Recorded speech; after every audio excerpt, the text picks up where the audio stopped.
my friends. It's your tour guide to the sci-fi side, me, Preston E. And boy, do we have a devil of a collection for you today in Mystery Science Theater, Volume 19. We got the Devil Doll, we got the Devil Fish, we got Robot Monsters, we also got Bride of Frankenstein, and everybody knows those Bridezillas can sure be the devil. But before we get to the movies, let's get to my assistant in training, Stony the Shark. Happy Shark Week, everybody!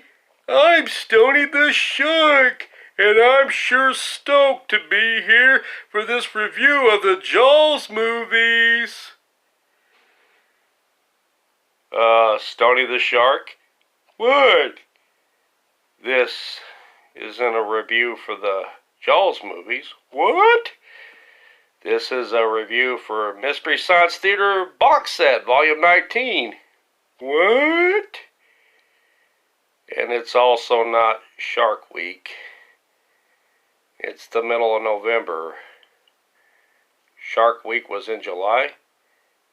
Oh, man! I just screwed up. I'm out of here, man. I'm finished. Well, that was completely useless. On to the movies.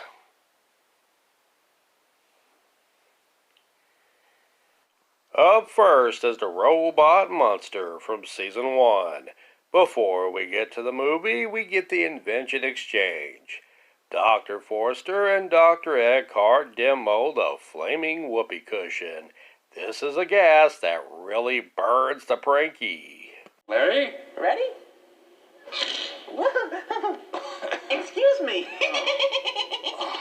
What do you think? I'm shocked. It's really sophomoric. Thank you. Joel displays the Cumberbumble Band, wearing cummerbunds blows, but this one blows bubbles of fun. You know, champagne goes right through me.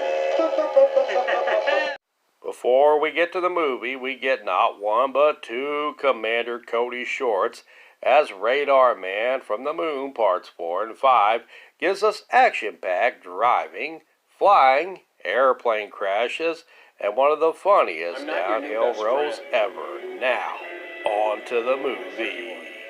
Nice roll. Robot Monster gives us some very weird-looking robot alien monsters that look like a cross between an undersea diver and an ape. The robot alien monster wipes out most of human life except for a small group of survivors. An older scientist named George, his wife Martha, I guess a nod to the first president and his first lady of the USA, or the Wilsons from Dennis the Menace, you decide. Two daughters, Alice and Carla, a young boy named Johnny, an assistant named Roy, and two space pilots, which I guess we can classify as and the rest. There are also some corny-looking dinosaurs, and the robot aliens look like Bigfoot trying to disguise himself as an astronaut. In the end, it turns out to be a fever dream from little Johnny and a working nightmare for us all for a 2 out of 5 SOL Bones. Up next is the Bride of the Monster from Season 4. Before we get to the monstrous ceremony, though, we get the Invention Exchange as Joe and the Bot show off the goodness of microwave Faith popcorn, which predicts future trends. Also available in buttery and caramel, which predicts the growth of your waistline and the decline of your health. Meanwhile, Dr. F and TV's Frank demo the Tough Love Seat, when you need to punish some ne'er-do-well, but not bad enough to give him the electric chair. Before we get to the movie, we get a short called Hired. A sales manager is totally bummed out because his staff sucks and couldn't sell Big Macs to Bubba Clinton. The depressed sales manager gets advice from his dad on the porch. Luckily, Dad talks him out of running the staff over with the cars they can't seem to sell. The movie, Bride of the Monster, is a smorgasbord of awful awesomeness. as we get Bela Lugosi, Tor Johnson, and director Ed Wood all in one movie. Two hunters seek shelter in a storm at the Willows house where Dr. Eric Vornhoff, played by Bela Lugosi, and his giant assistant Lobo, played by Tor Johnson, scare them away. Vornhoff feeds one intruder to his pet octopus while Lobo wishes to eat the other but has to give him up to the mad dog for experimental purposes. The experiment will either give him the strength of 20 men or kill him. In short, he dies. A news reporter named Janet goes to investigate the case of 12 missing people at the Lake Marsh, much to the chagrin of her fiancé, Lieutenant Craig. She wrecks her car and is threatened by a large snake near the marsh. Lobo shows his python power is greater than the snake's and wrestles the snake, saving Janet. I do not ever want to think about Tor Johnson wrestling a snake. Anyway, Janet responds by passing out, as many women do in the presence of old Tor, and Lobo, played by Tor, takes her in her unconscious state back home, as that's how he gets all of his dates. With Janet now a prisoner of Dr. Vornhoff, Lieutenant Craig and his partner drive to the Lake Marsh and discover Janet's abandoned car and surmise she is now victim lucky number 13. Lobo falls for Janet as Vornhoff beats him away. Meanwhile, Vornhoff feeds an old colleague of his named Storsky to his octopussy friend. They grow up so fast, especially when they dine on that many humans. Vornhoff telepathically summons Janet and hypnotizes her to dress as a bride and meet him. No booking churches, ministers, or dealing with future in-law crap for this guy. He decides to use Janet as his next experiment, young love. Lobo, however, protests and Vornhoff beats him down again. Craig enters the house and is captured by Vornhoff and Lobo.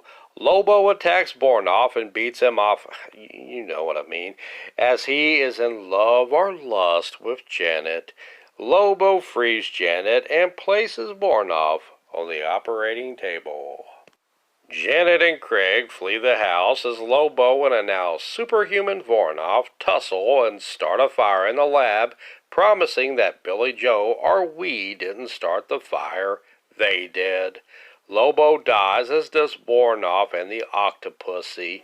Not the octopussy! He was so young. Well, calamari, anybody? Ooh. This was said to be Ed Wood's biggest budgeted movie. However, in true Wood style, it is rife with flaws. However, it is a star-studded and entertaining mess with high octane and hilarious riffs by Joe and the Bots for a 3 out of 5 SOL bones. Up next is The Devil Doll, straight from Season 8. The Devil Doll is a supernatural thriller starring Bryant Halliday as the Great Varelli, who has a ventriloquist dummy named Hugo who can walk and talk on his own. He is the grandfather of Slappy, as legend would have it. Varelli is mean-spirited to his dummy, letting him know he's a big dummy, and he is his master every chance he gets, much like Fred Sanford does to Lamont. Varelli meets a gorgeous heiress named Marianne Horn, and horny he is, and he hypnotizes her because that's the only way old Varelli can pick up the chicks. However, Marianne's boyfriend Mark, a newspaper reporter played by William Sylvester, suspects foul play, and his suspicions are proved correct as he investigates Varelli's past. Mark finds out that a man named Hugo was killed several years earlier at a Varelli show in Berlin, where Varelli transferred Hugo's soul into the dummy. You big dummy! Marianne wakes up from a coma and says she'll marry Varelli.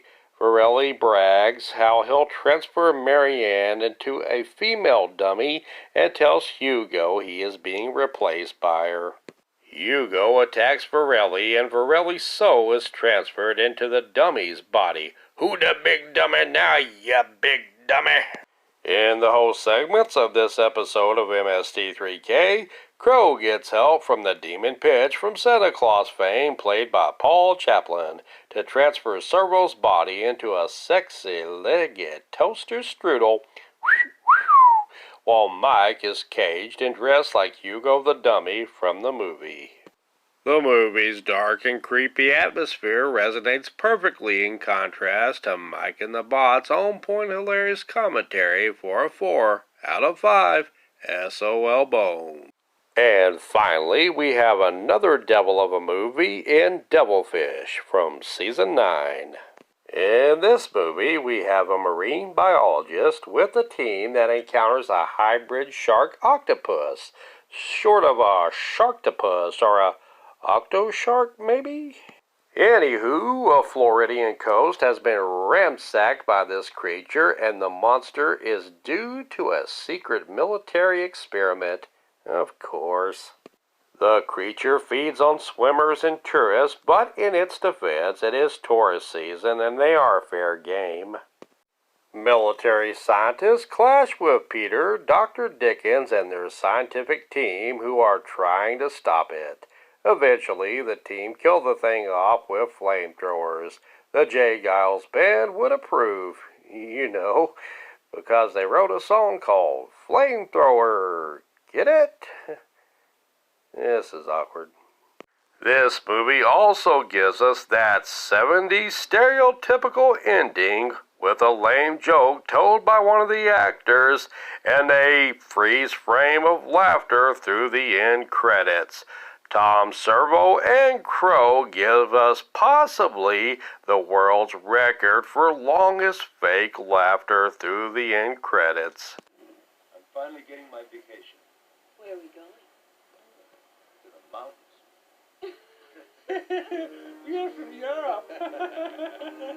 And if you think the image filters on Snapchat is cool, well, you ain't seen nothing until you've seen the image and sound filters that Pearl has that shows you the different levels of Italian stereotypes. The Devilfish episode gets a swimmingly fair 3 SOL Bones out of 5. MST3K Volume 19 gets an overall score of 12 out of 20 SOL Bones. Well, thank you very much for watching. That about does it for me. Please like, subscribe, and share. I am Preston E. Garrison, and I'm out of ham. Oh, ham. I love it. You cannibal. But what would you have to eat, Hugo, to make you a cannibal?